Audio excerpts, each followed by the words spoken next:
So I'm just going to place this on your head, so please keep your eyes closed. Perhaps feels a bit weird. Sort of looks like a bathing cap. Okay, so I'm just going to start tightening these straps that will hold it in place.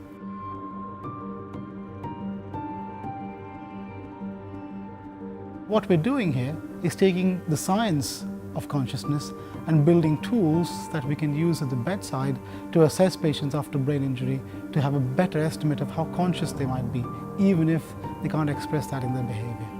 Okay, can you open your eyes for me now? How does that feel? Okay? A bit weird, but you'll be soon completely oblivious to it. So what I'm going to do now is plug this in. So you just basically are measuring activity from somebody's brain without making any invasive measurements. You're placing an electrode on the skull, measuring that minute electrical activity, and that gives us a clue that this person might be conscious. Dr. Shrivas Chenu is a neuroscientist at the University of Kent.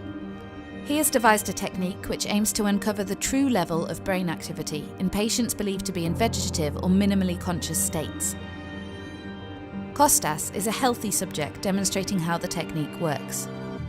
For 10 minutes, we collect activity from 128 senses from their brain, and then from the data we collect, we look at the pattern of connections between brain areas as measured by these senses.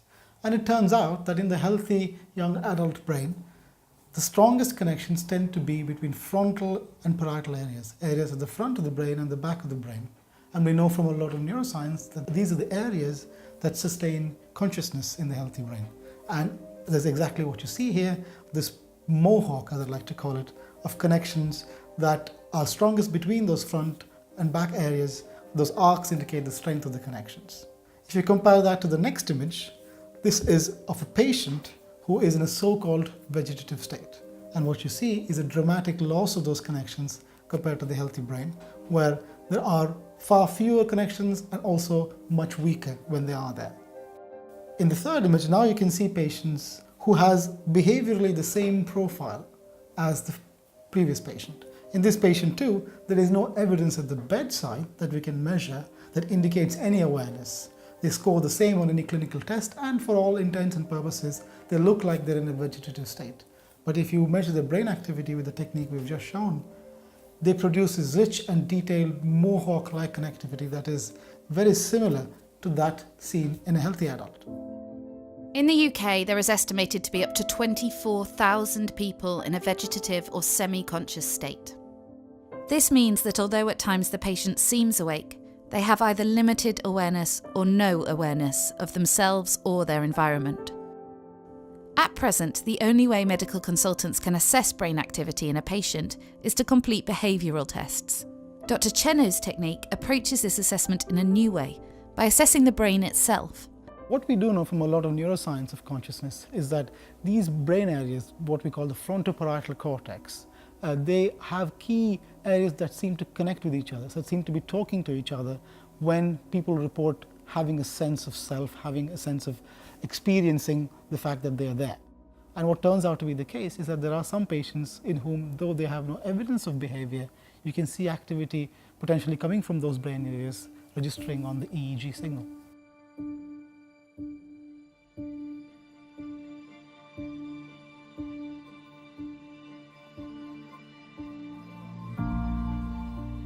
Although he didn't really respond to anything, I knew he was there. Just by looking into his eyes, I knew my husband was there.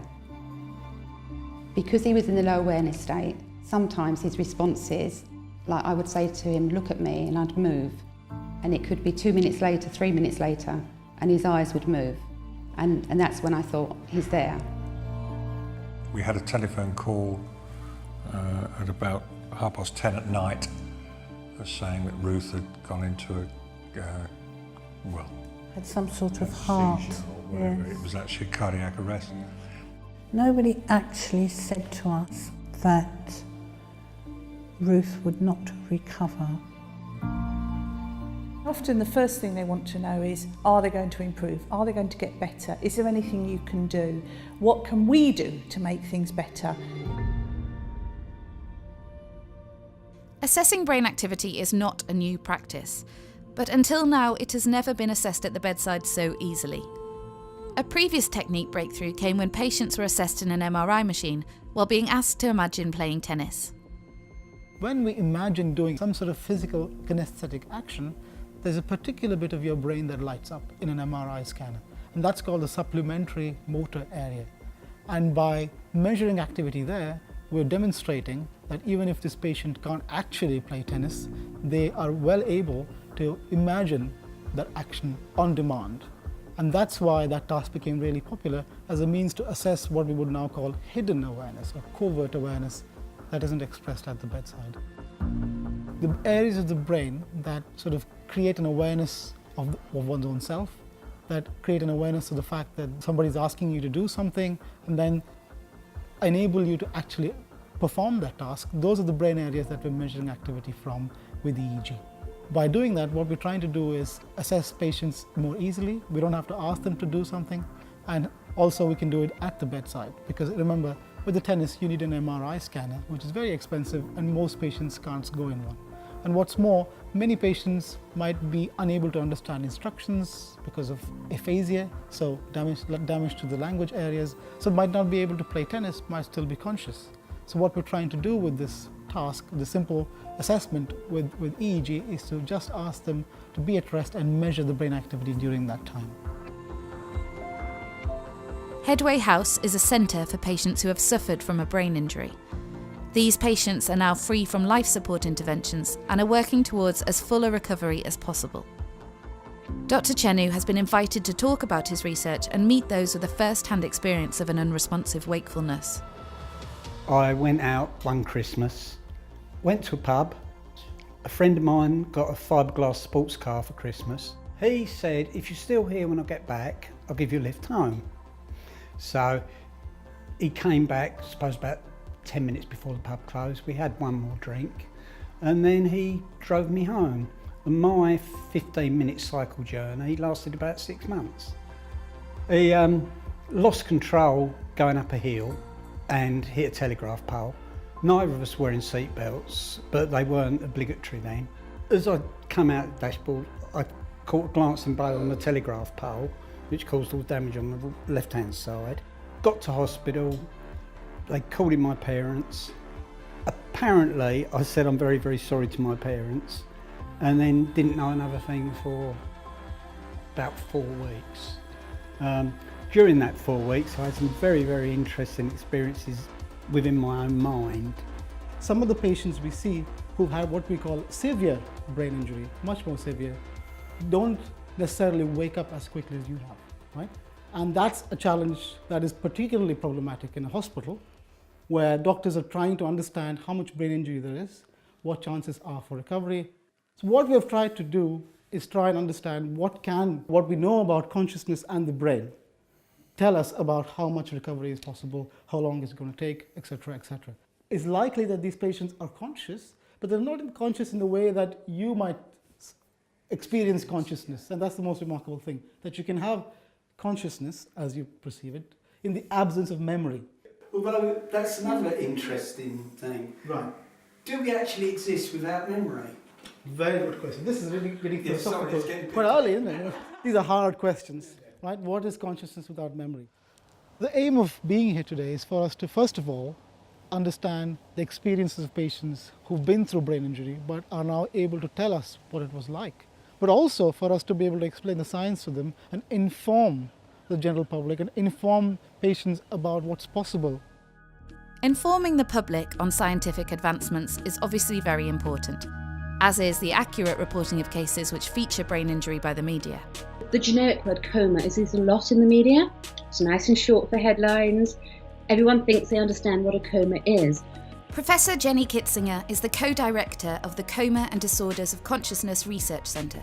She has conducted a study of 2,000 news reports over the last 10 years to assess the accuracy of the language used.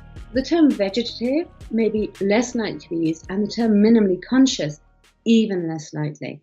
So the media both sensationalizes this, but also promulgates confusion about these different diagnostic categories. Vegetative state has sort of come to sort of stick with us, but is ultimately pejorative in the sense that it is automatically implying that somebody in a vegetative state could have no cognition, no more than a vegetable. And of course, that's far from what we find. There are patients in whom there is quite a bit of residual cognition, and hence a new term is something clinicians and I have been proposing should be used, and that's called the unresponsive wakefulness syndrome. And that's a much more sensible, but more long-winded, but much more appropriate term to use in this context, because it's clarifying that we don't know how much cognition and consciousness there is in this patient. I do think we need to find new terminology. It's something me and my colleagues are always talking about the world over. If you say to a family member, your loved one's in a vegetative state, what 99% of the time they hear is, your loved one's a vegetable. And we get that told to us numerous times by the families of our patients, that they hear vegetable, they don't hear vegetative. It means nothing to them. I sat on the Royal College of Physicians Working Party that produced guidelines. And in the end, we did stick with vegetative state rather than the mainland European term, unresponsive wakefulness. Vegetative is at least understood. And actually, families, while they can find it quite shocking and some object to it quite strongly, at least have a sense of the import of what it means. I do think there's a good reason for understanding brain activity, particularly in areas of disorder of consciousness. We know that many people are misdiagnosed as being in a vegetative state when actually their awareness is much higher. We know we can miss people that are in a locked-in syndrome because we don't understand at the moment of the accident or shortly after what activity is there. We did ask for a brain scan at one stage, didn't we? But I didn't want to know the results. I would like to know. I would like to know on the brain's activities, because at that stage, it seems to me, you'd be more aware of what is or is not possible, and I think I would like to know that. Glass half full, glass half empty. I don't want to know what the limitations are, and I think if you want to know how far you can go forward, you've also got to be aware of what the limitations are. I don't want to know that.